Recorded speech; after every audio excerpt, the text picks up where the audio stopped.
Well, I think the biggest problem that the media is going to have to answer for when this is over is allowing Trump to monopolize time on the news, particularly cable news. Because when you looked at the percentage of coverage during the primaries that went to Trump versus any of the other Republicans, it was astonishing. Yeah. And that was, I think, the product of two things. One, simply a quest for ratings, where Trump produced interest, produced ratings. There was probably a sense on the part of a lot of producers, this isn't going to last, it's a novelty, it's interesting, That was which turned out to be wrong.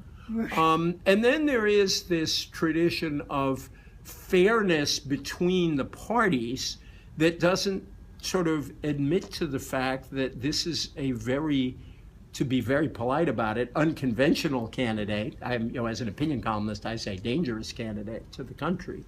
But I noticed even just in the last week a toughening up on Trump. And I think that he created a crisis for himself with his birther news conference. This notion that he could take 5 years of his life, throw it out the window in one sentence, and then try to blame Hillary Clinton for it.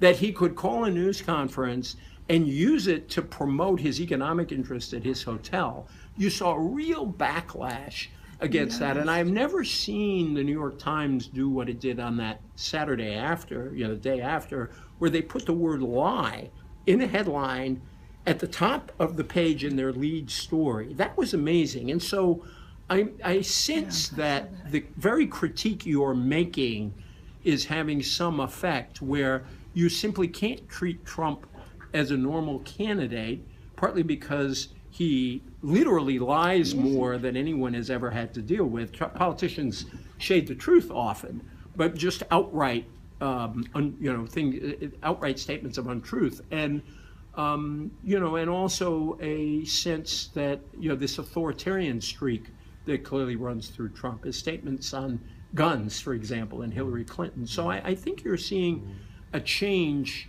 and we can reconvene in 2 weeks and see if